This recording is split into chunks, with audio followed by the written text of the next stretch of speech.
We're just really excited to have everyone on and to be in conversation with Anne. I had so much fun prepping for this conversation. And I should start by mentioning also that my name is Alasia Brown, and I'm the community lead here at Diversify by Design. I will be guiding this conversation. And yeah, it's the room is getting really packed really quickly, so we can actually go ahead and kick things off.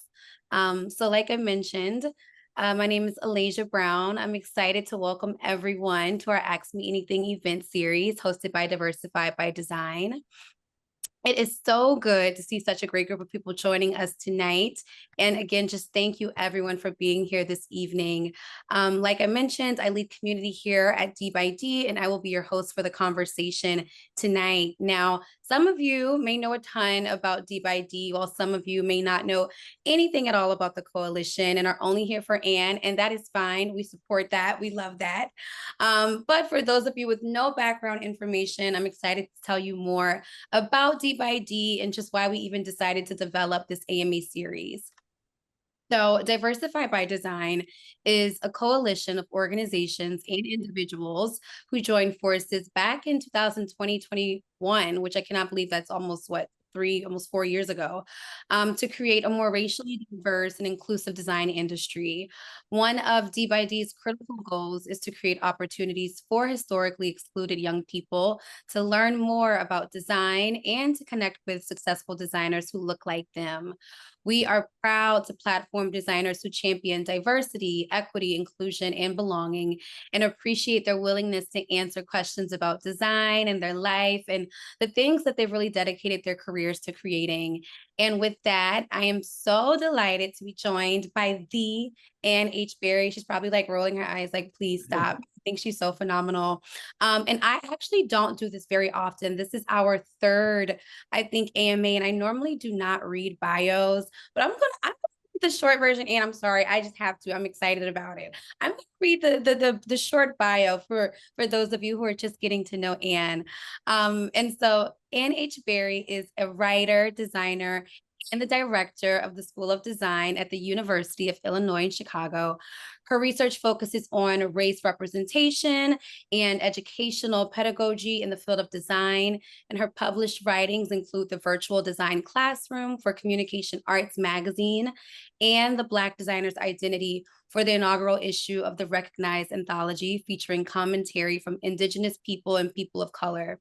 She is co-creator of the award-winning project Ongoing Matter, Democracy, Design, and the Mueller Report, and managing editor of the Black Experience in Design, Identity, Expression, and Reflection, an anthology centering a range of perspectives that spotlight teaching practices, research, stories, and conversations from a Black African diasporic lens.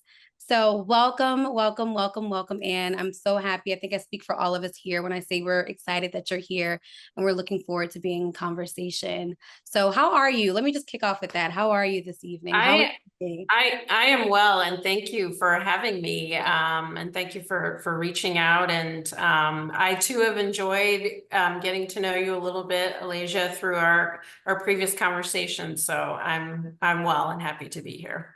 I love that. Well, I know there are a lot of students who are here, so I'm just going to like get into the conversation. A lot of students of life, students of the university, but so many people who are just excited to just learn more from you. So I'm going to just kick us off with this first question around mentorship. And before I do that, it's important for me to add, this is not just a conversation between myself and Anne.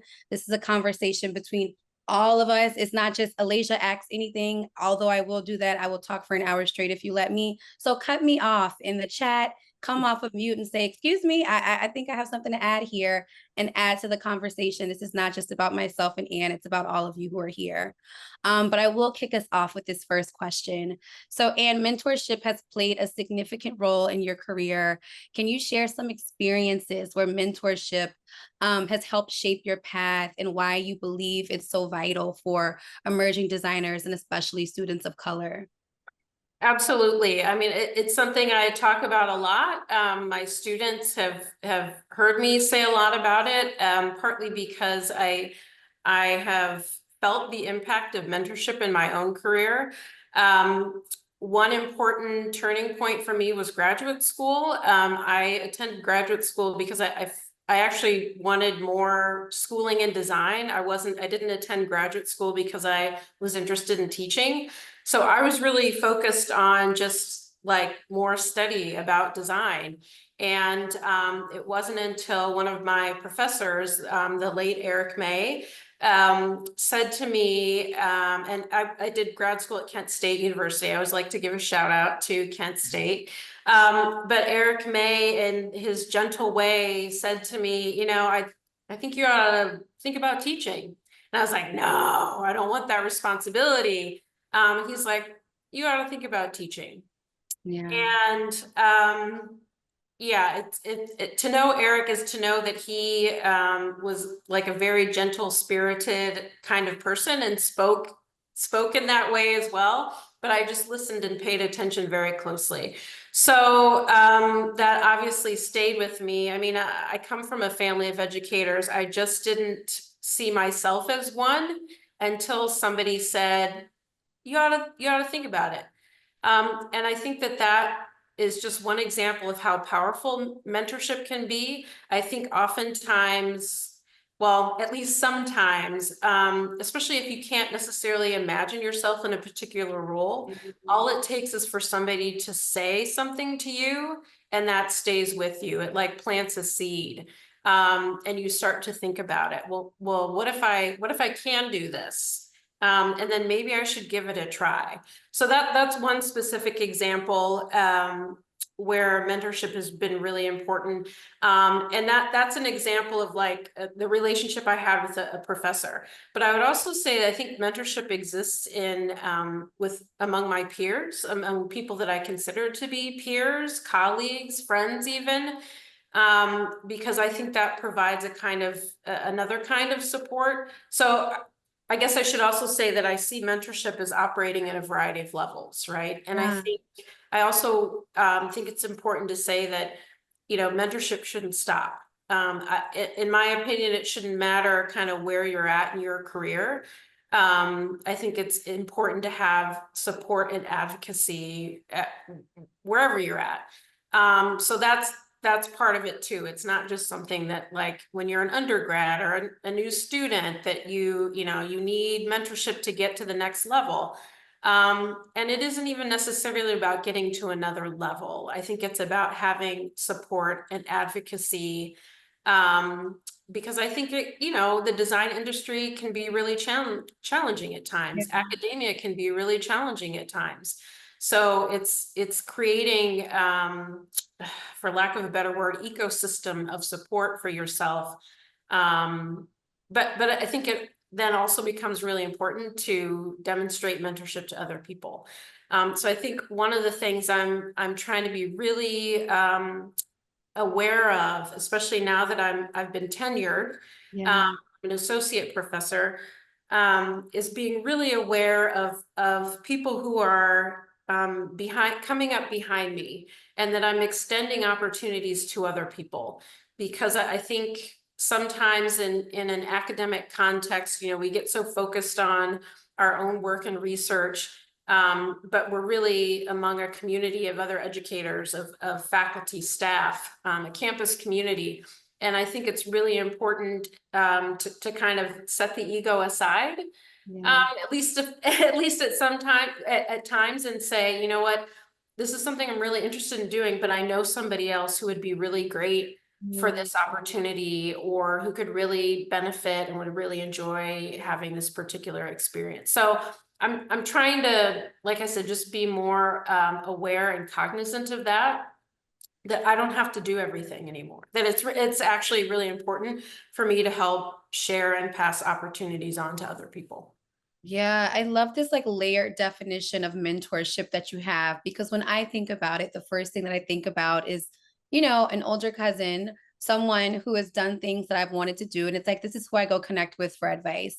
That's kind of where it stops for me. So I love this idea of like, no, it's not just, this relationship that you have with someone who's been there, done that. It's your peer. It's somebody who's supportive. It's someone who speaks up in the room when you're not there. So I love like this idea of this layered definition of mentorship.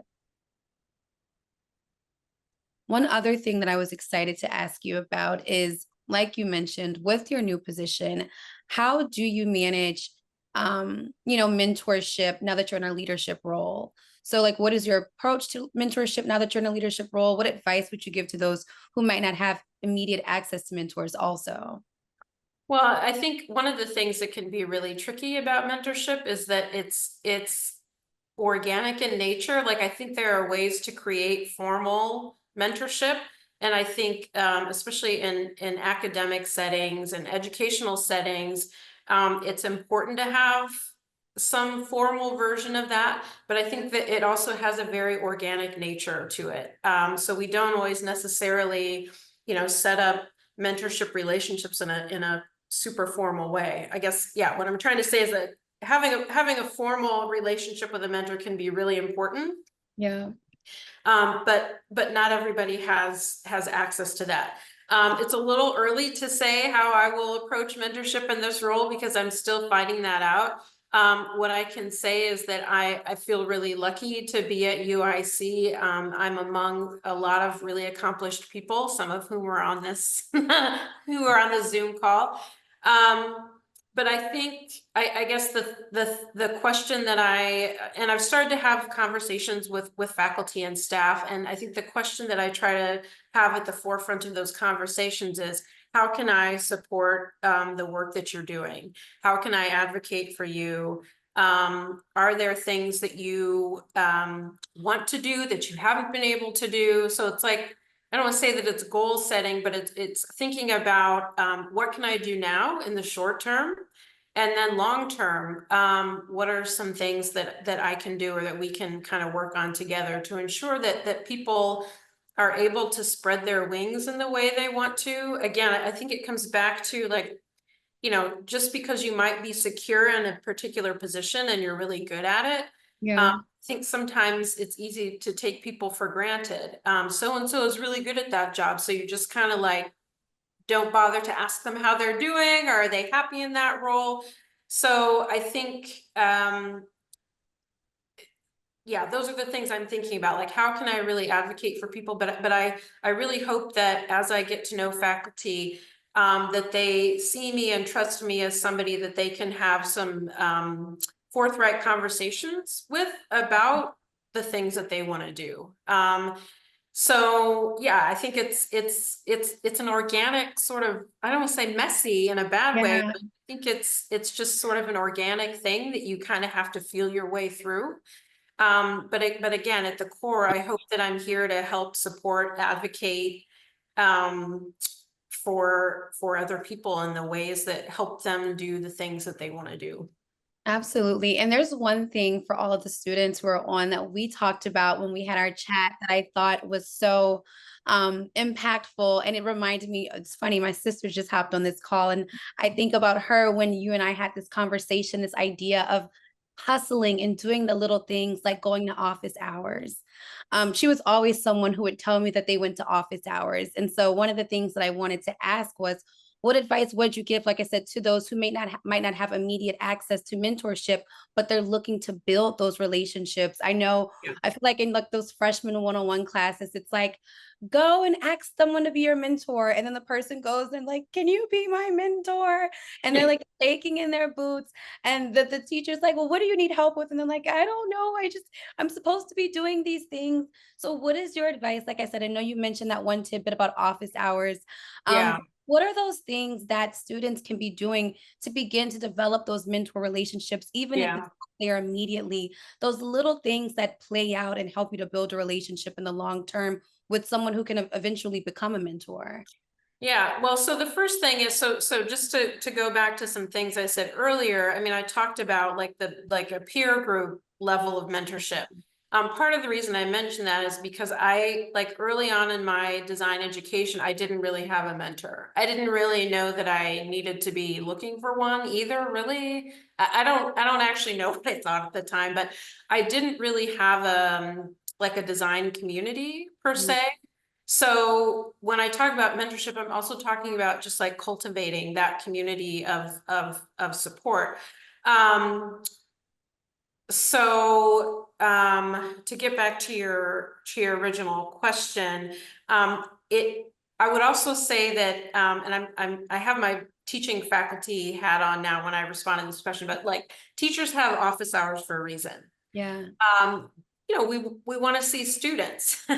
Most of us, I think all of us want to see students. But I can probably count on two hands the number of times students really sought me out during office hours. And I think, you know, I understand sometimes that can be really challenging too, especially, you know, I'm thinking about maybe students who are completely new and they don't really know anybody, or you know, don't know quite what to expect from a college experience, might not necessarily know how important it is to seek or to talk to people outside of class. But what I can tell you is that when students come during office hours, it's just one example, or even students who want to chat after class, I will add that on there too, because that, you know, there were a handful of students who would consistently want to chat with me after class, which I really love. That says to me that this is a student who is really not just like looking for support or affirmation, but really wanting opportunity, really taking advantage of opportunities. And that then sends a signal to us as faculty that this is somebody who is really making the effort, and whatever they need, we want to help them. So I want to be careful in saying that it's not a favoritism thing. It's just one of those situations where, you know, I had a student at CSU who was an international student. And she was so great. She asked so many questions. And so there were often times where I said, you know, well, let's hold that until after class when we can kind of talk one-on-one. There's a level of like dedication and earnestness there. And I think in a way, it's really, I'm gonna use the word flatter, but it's not quite the word the most accurate word, but it's a little flattering, you know, for a faculty member when a student really is seeking our support and advice and feedback. That's really meaningful. And so that becomes this reciprocal thing then, like a student is really dedicated, earnest, then of course I'm gonna help you, right? So again, it's not that some students are being that treated, you know, better than other students, but I think it creates this kind of relationship where you know, I'm an educator. Of course, I'm going to help any student that asks for it. And so I will say that I understand too that not every student necessarily knows this, right? Or understands how important it is to seek me out outside of class. So it's one of those things that even during my last year at teaching at CSU, I really tried to find better ways of encouraging more students to seek me out. Yeah. Just so that it's more, I'm not articulating this very well, but it's an equity thing, right? I want to make sure that I'm trying to create as much opportunity for as many students as I can. But there is an extent to which it's up to students. Like they have to take some initiative. And I think by taking initiative, by seeking out faculty, that communicates something, right? That I'm working really hard. I want to do well. Help me. And you know, as educators, we're in the job of helping people. So you know, so I think, does that answer your question? That does answer my question. And like I said, it really leans into this point of, I love that you mentioned that it's an equity thing, just creating the opportunities for people to know the importance of it. So that does answer my question. Absolutely. Like I mentioned, this isn't just Alasia Asks Ann Anything. This is all of us Asks Ann Anything. So I'll pause and say, does anybody want to come off of mute? If you're shy, hop in the chat and add a little 2 cents, add your commentary, any questions, feel free to do so right now. Hi, everyone. Hi, Anne. This is Noah, faculty at UIC. Really appreciate your thoughts on mentorship. I like to think of mentorship as kind of like building a friendship. And I feel like that's what I'm hearing you say, right? It's like just like building a relationship in any capacity. If you have those contact points or those conversations, and especially if they're meaningful, then I think that's really what's cultivated. And I'm enjoying hearing you talk about that. Yeah, I'll just, hi Noah. I'll just also say that I think, and part of the reason I talk a lot about this is because there was a period of my career where I didn't, as I think I mentioned this earlier, I didn't have that support. And I think that one of the hardest aspects of being a designer is feeling siloed and feeling alone. And I've had that feeling. And I recognize now with the experience I have, with the connections I've built over time, how a younger me would have benefited from, building more relationships with my peers early on. I mean, I had lots, and friends in college, but I didn't really build those professional or like design centered relationships and friendships that I think would have helped, help me down the road. So I just know that feeling of feeling isolated, right? And how difficult that is.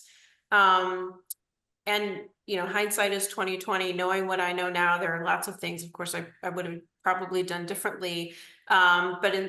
But I don't have, I can't go back in time, but I can sort of just share my experience and really encourage students and even faculty, staff, the relationships that you develop with your colleagues, with other people in your field, are really an important way to help provide that support. And I think we all need that, right? We need that connection. We need that sense of community. So yes. Awesome. Thank you, Noah, for that question. Something else we wanted to ask you, Anne, you've spoken about the importance of just being willing to learn. How do you feel that attitude has contributed to your success, and why is it crucial for students to adopt a similar mindset? Well, I will start by saying that I'm the kind of person who I enjoy learning for the most part, right? I come from a family of educators, and so I enjoy learning about new things.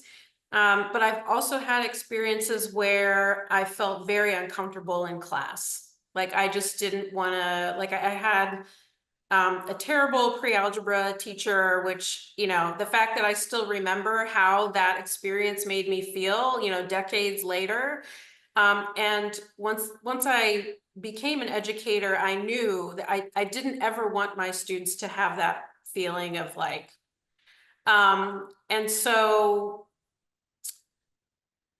actually, Alasia, can you go ahead and ask the question again? For sure, for sure. So just you talking about this attitude of like always being willing to learn. Oh, yes. Yeah, like how has it contributed to like the success that you've had? And just for students, why is it crucial that they kind of attack things with that same lens?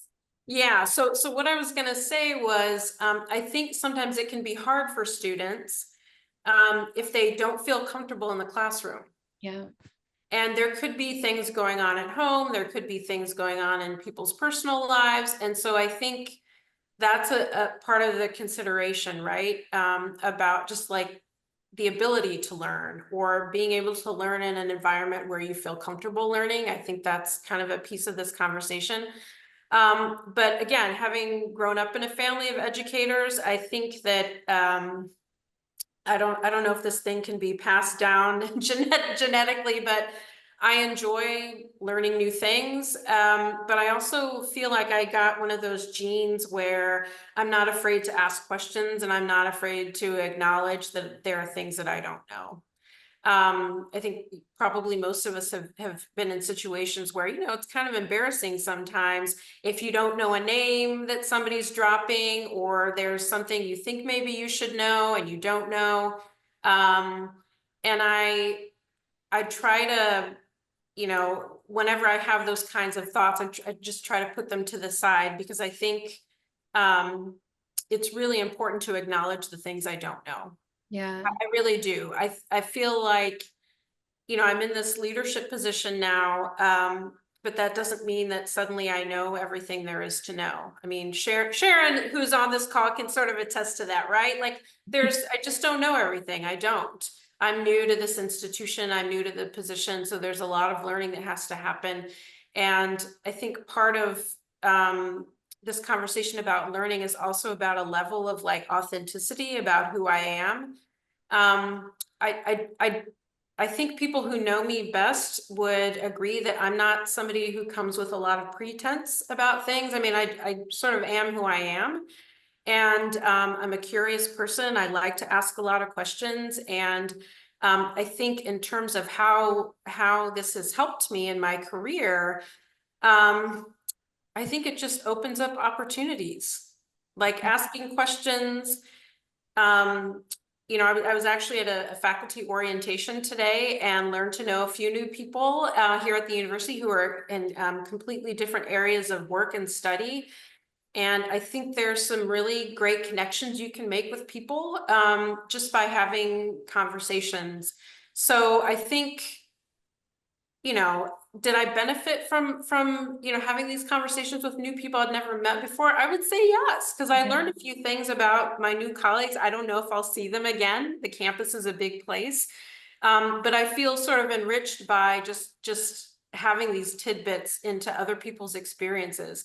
So I think part of it is just like appreciating the diversity that exists in the world and being curious and being willing to explore things, and, you know, taking advantage of opportunities. I think all of those things for me are tied into like what it means to learn. Absolutely. I love that. I love that. And everyone, like I said, just feel free to get your questions together and just know that at any point we can pause the conversation, and we're excited to have your input as well. One thing that I think that we talk about at D by D is community. We talk about community a lot. We talk about how it is impossible to get anywhere as a party of one. And if you do get there, you're going to get there tattered and battered, and it's not going to be pretty. You know, it's so much easier to just, you know, take someone with you, ask a question to your point. And so one question about community building, and when you and I talked, you mentioned that community building is a direct reason that you are where you are today. And so I'd love if you could elaborate on just how building and relying on a community has influenced your journey in the design world. Yeah, so again, this actually goes back to the experience I described earlier, where I know what it's like to feel like an outsider, to feel siloed, disconnected.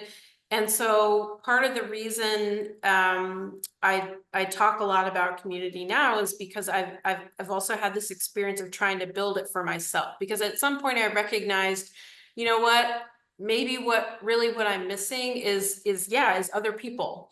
And I tend to be a collaborative minded person anyway. And I also want to kind of be clear in saying, by way of a caveat, that collaboration can be really messy and uncomfortable. And I'm the first person to acknowledge that. So when I talk about collaboration, it's not as though it's all like rainbows and flowers and happiness. You know, things can get really messy and intense. But I've had a number of experiences now, like professional experiences, where like it's really hard to put into words just how like meaningful and wonderful it's been to work on something really hard with other people and see what you can accomplish. So, you know, it's important to have, you know, accomplishments, things that you are able to do on your own. But I think that there's a kind of power in work and in the things that you can accomplish with other people. And of course, you know, the Black experience in design is one of those examples. It's easy to point to. You know, there were periods where it was really messy. And I say that because, you know, this book project from beginning to end happened in a pandemic. Yeah. And to this day, I haven't met everybody in person. I think Leslie Ann Orwell is like the one person I have yet to meet in person, which feels really weird. But, you know, and it was like a really terrible time for the country. Like there was a lot going on that was really hard and really difficult. And so part of what was really important about that particular collaboration is that we were all feeling isolated because of the pandemic. There were national Black Lives Matter protests happening. And so it became this like kind of group therapy for us. to see Black and brown faces on the Zoom calls. And so while we were talking about our feelings and like this project we were working on together, it provided a level of like emotional support in order to just do the work, because there's an extent to which it was really hard work. You know, that this book is like one of the most important things that I've done. Partly because there was so much time and energy put into it, but it really was a labor of love.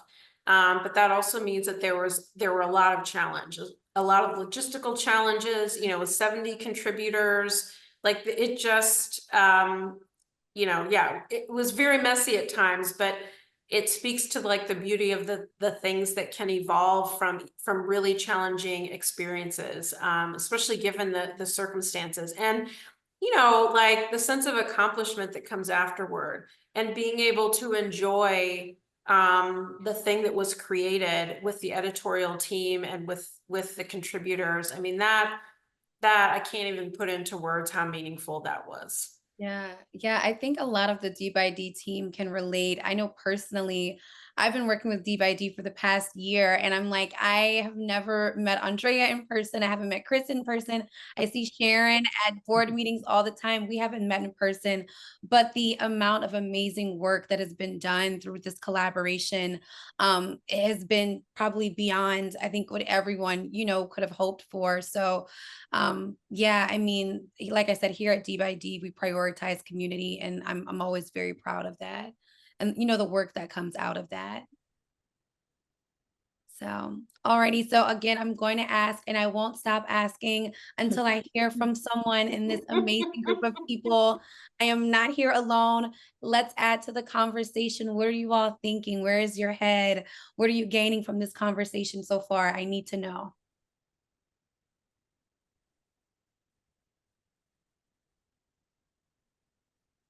Chris?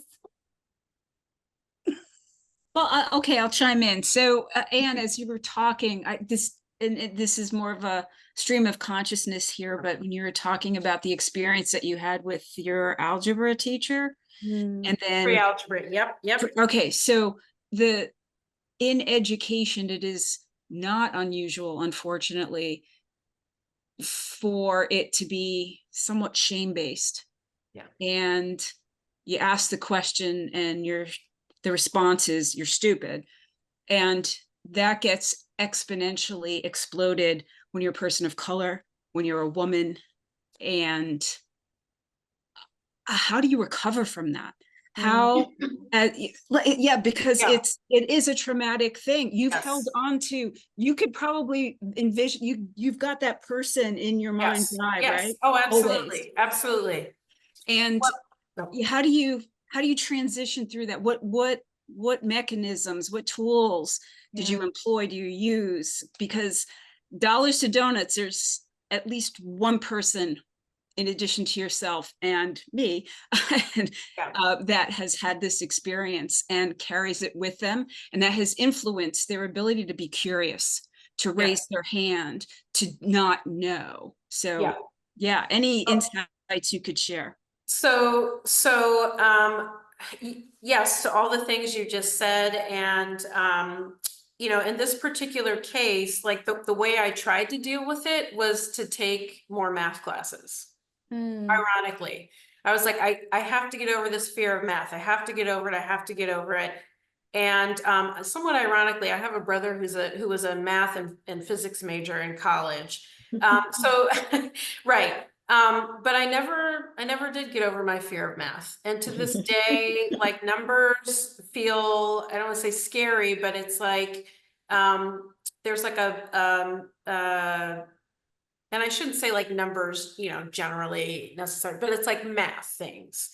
But I kept taking math, and the thing is, I was never bad at math. Like the fact that I tested into pre-algebra in the 7th grade, as a 6th grader, I tested into this pre-algebra class. It took me a long time to understand that it wasn't my fault, that I'm not the one who can't understand math, that it was in fact the teacher who was shaming students and I was so anxious Like I would feign sickness to not have to go to school. That's how bad it was. And, you know, I think, you know, as I got older, I went on and did other things, but like, the thing is, I was a really good student, or I tried to be a good student, right? Like grades were important to me. I was one of those kind of students. And so the hard part was that there was this one thing I couldn't do really well, and that I just internalized that. So interestingly, one of my early teaching positions was at my alma mater, Goshen College in Goshen, Indiana. And I was engaged in like faculty development workshops. And one of those groups included a faculty member at the same institution who taught math. And we had this fascinating conversation. I remember thinking, if I had had a teacher like her, I would not have like had these issues. So I think I don't know what the solution is, other than I guess the way I have chosen to respond to it, to go back to another thing I said earlier, which is to try to create an environment where my students don't feel that way ever. To create a place where they can, and design can be really tricky, right? Because it's all about like creating something that maybe feels really personal for a student and putting it out there, and then everybody's like commenting on it, which can be really hard. So I just try to be careful about how I facilitate conversations around that, and emphasize the fact that we're really here to support each other. This is like a learning environment, as opposed to like, we're just gonna rip work to shreds, or, you know, I think conversation around the work we do as designers in the classroom is a really important way of helping students, you know, kind of understand how feedback can really improve work, right? But then the other piece of it too, for me, is that, you know, it's interesting. I actually had my dad as a professor. So my dad, he's retired now, but he taught political science, African-American history, Latin American history, international politics. So I had him for an African-American history class, and then ended up having to do an independent study with him to get on my credits to graduate. That's another story. But we had a conversation once about my experience being his student. And my dad was a first generation college student, and you know, first one in his family. And one of the things he said to me was something along the lines of, you know, you and your siblings have this benefit that when you are the only Black student in a classroom, that isn't a psychologically, that doesn't like, you know, that isn't a terrifying place for you to be. Or that is to say, that doesn't prevent you from being able to engage in learning in that environment. His comment also being an admission that like, that's how he felt in the classroom, right? Like he was very cognizant of the fact that he was a Black student in a predominantly white setting. And that, you know, the fact that my siblings, like, that I never knew what it was like to feel paralyzed by the fear of not performing to the same level as my predominantly white peers. Recognizing that as a privilege that he didn't have. So, I don't know, all this is like tied together for me. And when I think about like, you know, the kind of environment that I want to create for other students, I think about those things, and I think about, you know, the students who are sitting way in the back, who maybe have their heads down, who are like physically trying to shut down and say, don't even look my way. That says to me that I need to make sure I'm doing a good job of making sure that those students feel safe, that they feel comfortable, that they feel supported. So I don't know, it's about all of those things. So I guess to get back to your original question, I never solved that for myself. but I have chosen to respond in a way that as an educator and even as now in this role of director, to try to create environments where people feel supported, welcome, that they feel they can be open, that they can make mistakes. And I guess, again, you know, that's part of the reason why I'm okay admitting I don't know everything. I feel that I have to be able to demonstrate, like, I mean, this is just who I am, but also to let people know that it's okay for them to also feel like they can ask questions and not feel like they have to know everything either. Yeah, I love this idea of like be the fill in the blank that you wish you had. I think that's like ridiculously powerful. So thank you for sharing that. And thank you for that question, Chris. Can I ask Um, a follow-up question? yes, please. Sorry to interrupt. I'm curious about this student in the back that's fidgeting, because I feel like that's so true, right? Students approach it at different comfort levels or communicate in different ways. Do you have any thoughts or advice on how you approach different students? Is it observation? Is it openness? So I think, well, I'll start by saying there was one specific student I had once who literally was like curled up into themselves. And there isn't necessarily one approach. I will say that one of the things I really try to do in classrooms is to make sure that everybody is participating in some way. You know, I think part of the challenge with critique is that you know, especially if you're doing a big classroom critique, like it's easy for students to kind of tune out, right? So I like having students work in small groups, but I also like having protocols for them. So maybe everybody has to write something down in response to a question, or write something down if they're in a small critique group, they have to write some comments down so that everybody participates. Because I think sometimes it's a matter of helping students understand that their ideas are still really valuable. You know, I was one of those students who like talked a lot. I think I've already mentioned that, but I recognize that not everybody likes to talk, right? Or that, you know, sometimes it takes some students a little bit longer to really formulate their thoughts, but they still have like really important insights to share. And I think sometimes it's easy, you know, being in the classroom to gravitate towards the students who seem more like physically engaged, who are speaking up. Like, yeah, we want to like keep that energy and conversation going.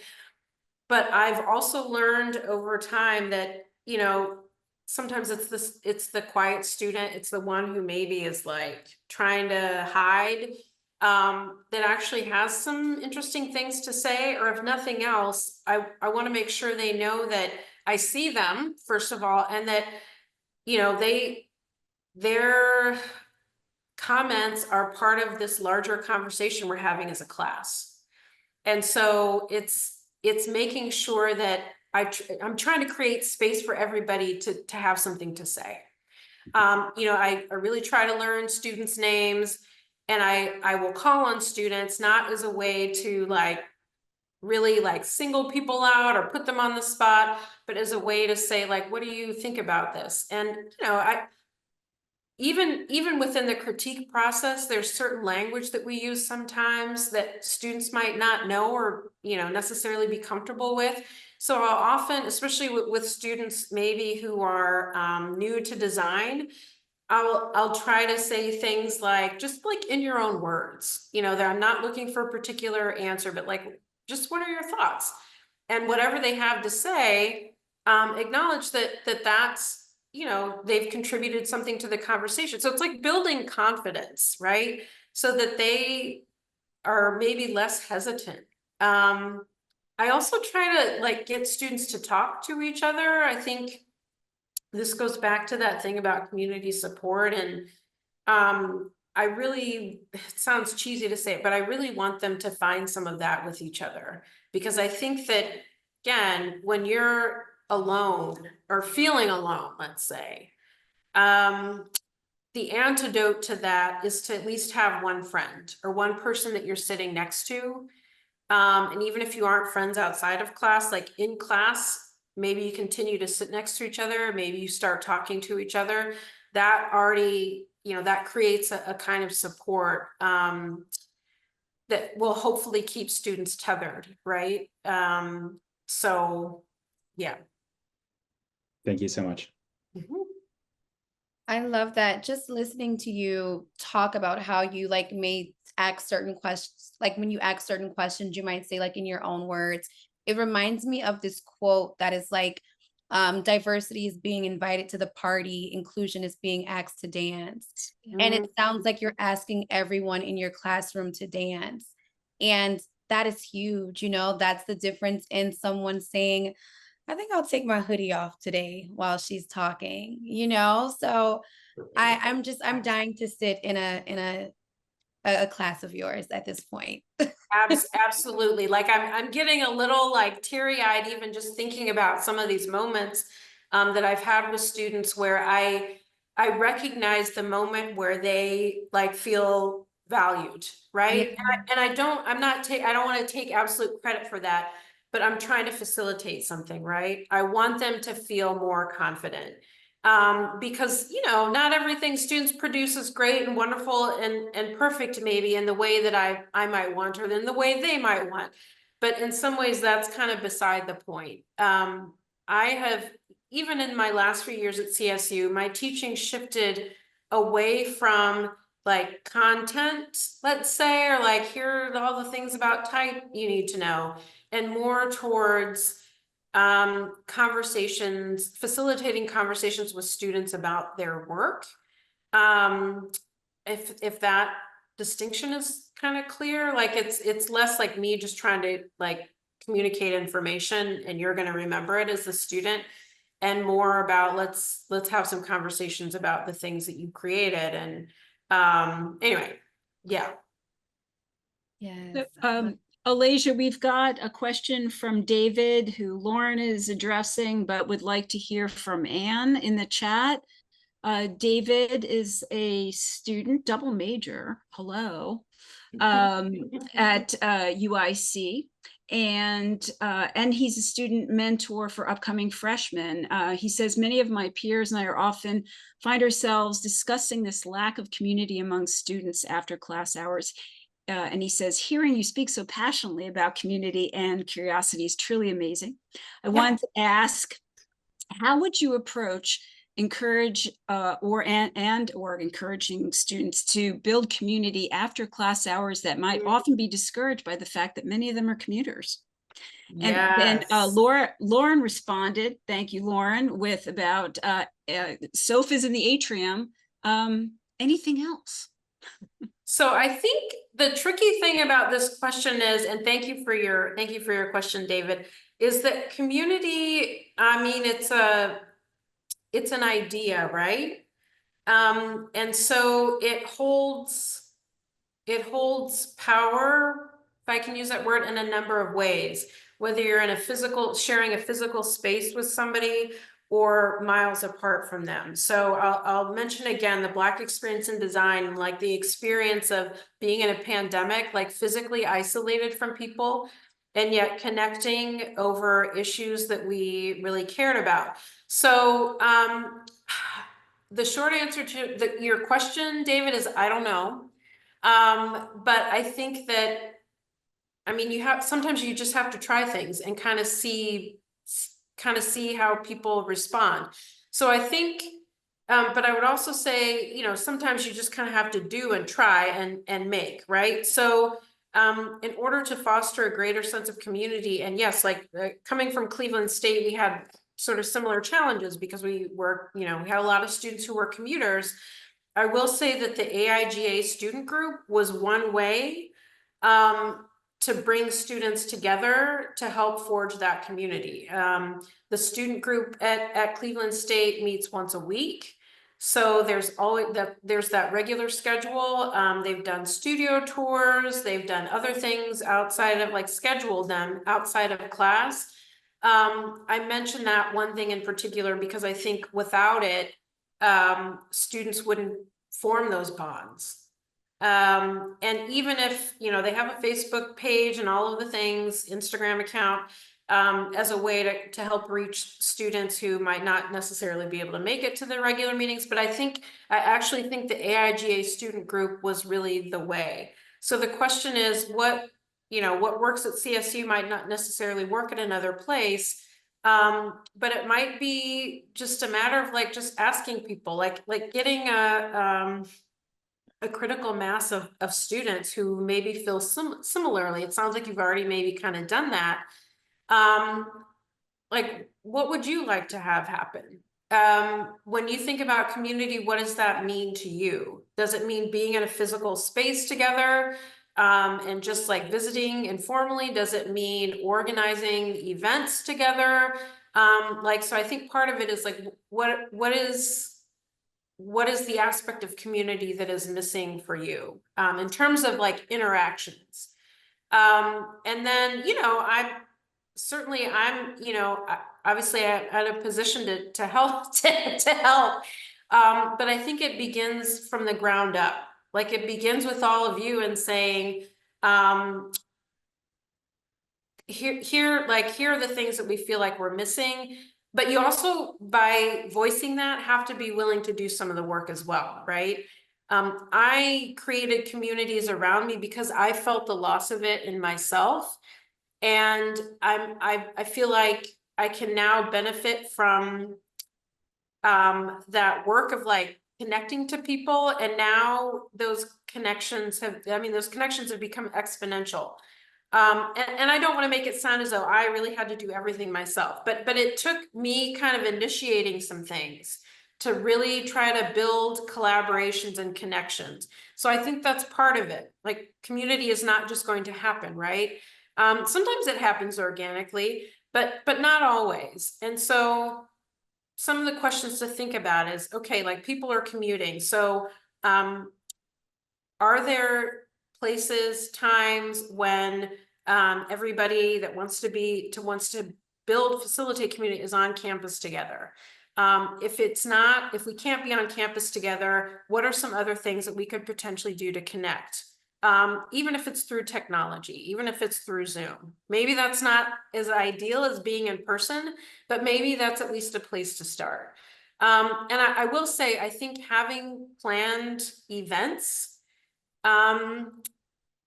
is one way to help foster some of that. Yeah, I'm a huge fan of if it does not exist, build it. And if you need it, someone else needs it. Yes.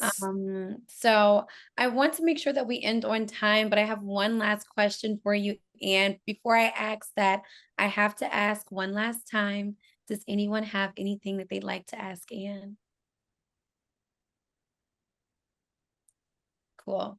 So the last question for you, Anne, is when we talked, you mentioned this and I loved it. You were like, I come from humble beginnings and now I have this title and there's so much that happened in between, this title and those in my years in design. And so my question for you is, with you coming from humble beginnings and now holding this prominent role at UIC, how do you stay grounded and why is it important for others to remember their roots as they advance in their careers?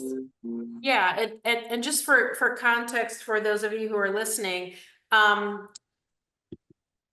part of the reason this came up in the conversation was, I was sort of talking about how oftentimes it's easy to focus on what somebody has accomplished, as opposed to really looking at the trajectory of their career.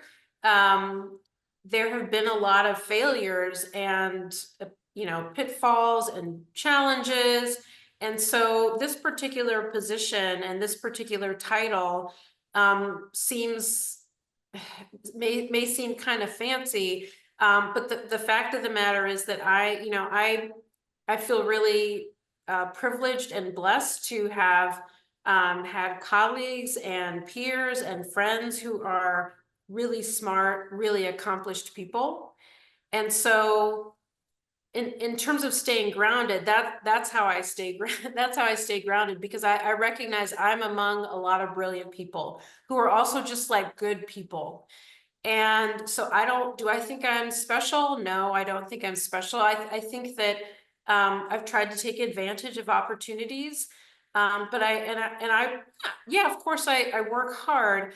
But I also think there's a degree of luck in any success. Honestly, I think sometimes being in the right place at the right time.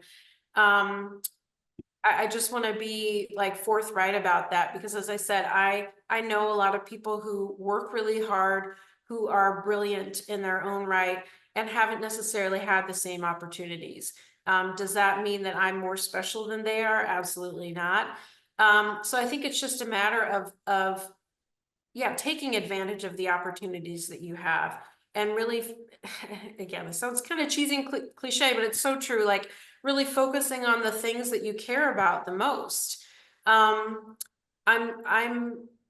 hope it's okay to say this. Like I'm less interested in the title and more interested in what the opportunity is. And I feel really fortunate to be at this institution where I'm among people who are so accomplished and really smart and wonderful. I'm still learning to know a lot of faculty and staff. I haven't really been able to meet many students, but it's a privilege. It's a privilege.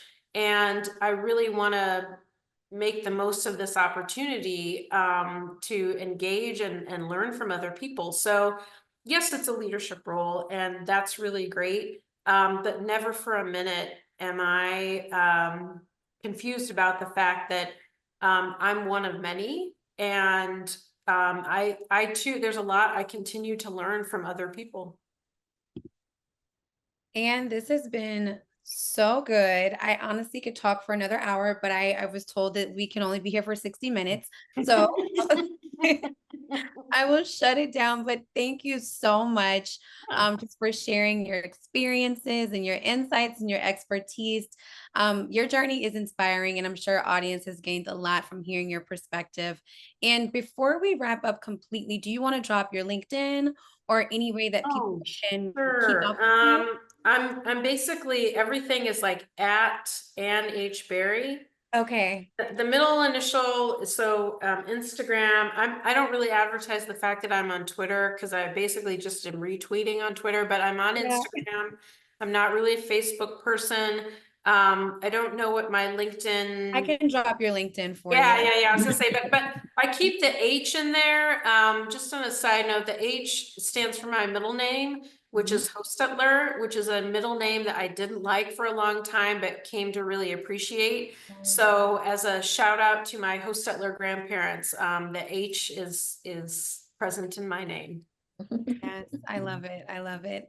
And then also, I'm supposed to say as well, follow Diversify by Design. We're on LinkedIn, we're on Instagram.